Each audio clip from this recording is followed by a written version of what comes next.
Hey, welcome friends, and in this video I am going to discuss about a very important mechanism. And I already discussed about this reaction, the synthesis of this lactone. This is called Core's lactone.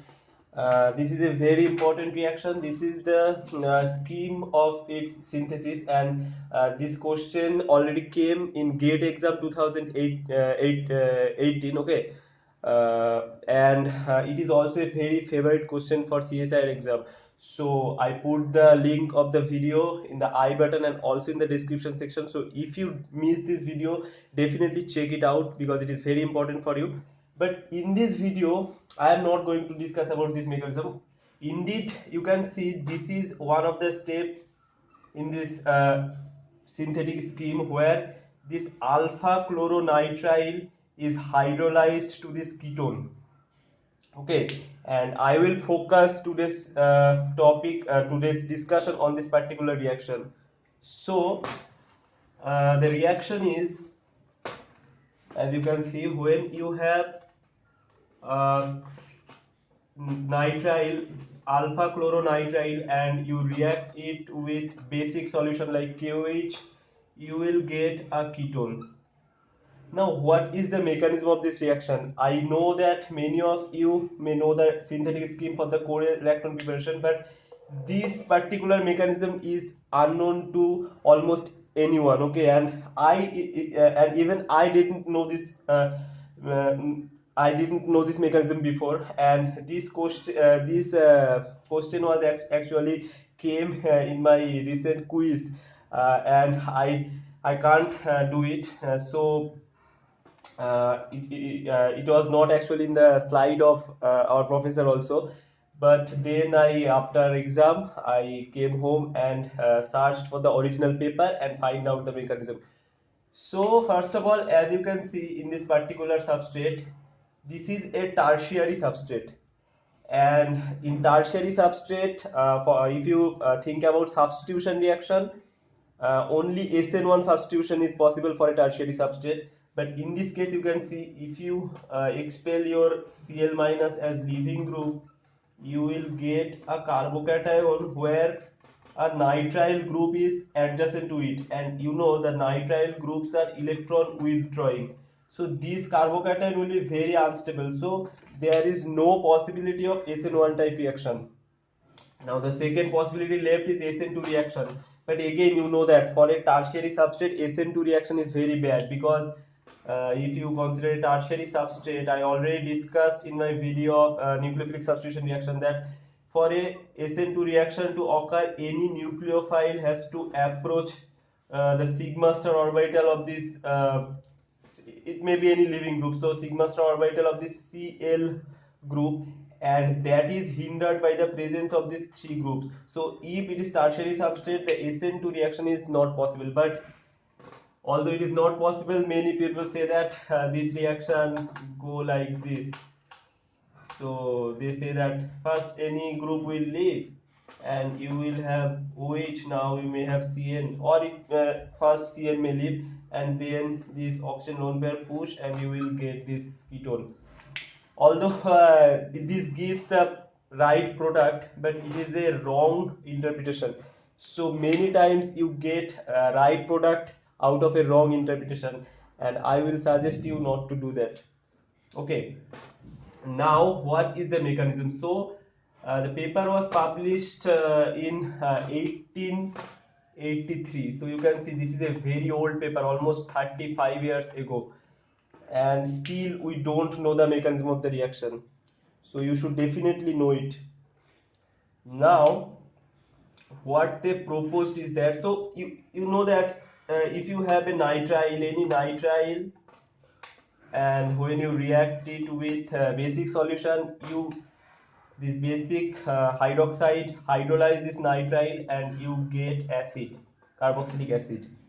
But if you draw the full mechanism, what happens step by step? So first this OH attack here, and out of that you will get this O minus Cn minus. Okay, actually it is OH, and then a proton exchange can occur and you will have this O minus and here you have, sorry, it is only N minus. Okay, so here you have this NH, and now again it can tautomerize like this, and here you have proton source, it is H2O OH minus. So H2O molecules are there in your medium, so it can take a proton from here and you will have amide. Okay, so this amide intermediate is generated in your cyanide hydrolysis or nitrile hydrolysis. So in this case also, at any stage of the reaction there will be this amide intermediate. So you have this CONH2 and here you have this Cl. So they propose that the reaction goes through the intermediacy of this particular intermediate.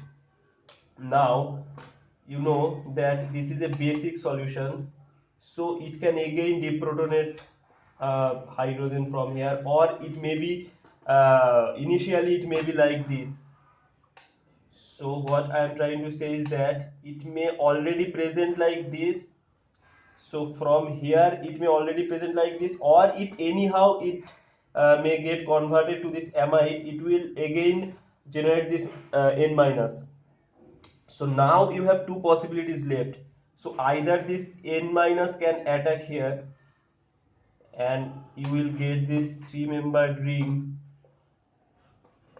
NH this, or another possibility is this N minus push electron here and this oxygen indeed attack here, and this same Cl minus leave, and then you will get this one NH. So the intermediates, this both of these intermediates are possible in this particular reaction. So now you can see from this particular intermediate, this night, so you have OH minus in your medium, and here you have a proton. Okay, so this OH minus can take this proton, and then this bond will go here and this bond will open. So you will get O minus here, and here you will generate a cyanide again, that is a nitrile group is regenerated here. So understand this carefully. So OH is basic. Okay, so you have a nucleophilic center over here, this is a nucleophilic center, and also a proton is there. So OH is a better base than a nucleophile. So instead of attacking here, it will abstract this proton, and if it abstract this proton, here a negative charge will generate. This negative charge will go here and that will break this CO bond. So you will generate this O minus and this cyanide. Now this oxygen negative charge can push and this cyanide can leave to give you this ketone, and you will have this Cn minus. So in the previous step Cl minus is left and in this case cyanide is left. So if you just look at the outcome, you will think that normal SN2 reaction occurs, but this is not the case. It follows this complicated mechanism. Now from this particular case, how can it be generated? So what was the other possibility I was talking is that now you can see this oxygen lone pair, it can push here. Okay, and it will be now it will open, and that's how you will get a CO plus here, and here you will have a NH minus. So these two are like same, they both are like same. In this case this process is more favorable because you are generating a negative charge here by abstracting this proton, but in this case oxygen lone pair is there which is also present here, but this lone pair it doesn't need any negative charge. The lone pair itself can push here and it will break this bond to give you this.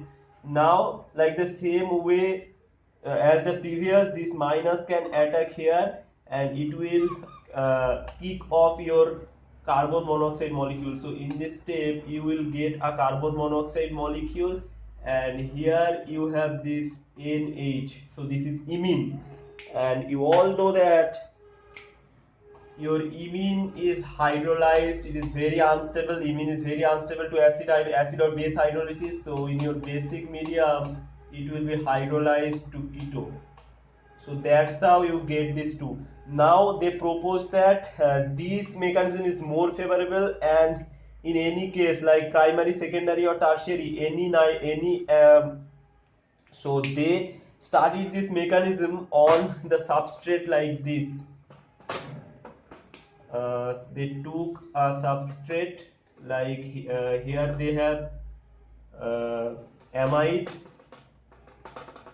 and here they have Cl. So our discussion was about a chloronitrile, but they took the alpha chloroamide and studied the same mechanism, and they proved that this particular mechanism, that is formation of this oxygen three-membered ring, this is more favorable, this pathway is more favorable, and the other pathway where nitrogen attacks here is only favorable when you have, here you have a secondary amine. So let's say you have a third butyl group here and this type of substrate, then the other pathway is possible, that is this one attack here. Okay, so intermediacy of this particular thing is only uh, considerable when you have a secondary amine, but in case of primary amine this reaction is more favorable. And so for our discussion where you have chloronitrile which will give you a primary amine, in this case this is the most favorable pathway. So this mechanism is very interesting, that's why I discussed it with you. And many of you may think that what is the relation of this mechanism with CSIR exam. Either way, if we know that chloramine chloronitrile gives ketone out of base hydrolysis, that is enough for us. But remember, every time you have to know the full concept, because you don't know where you will apply this concept and you will be able to solve a very complicated problem. Okay, so always go for more concept, and don't look for the question which will come in exam and which will not come in exam.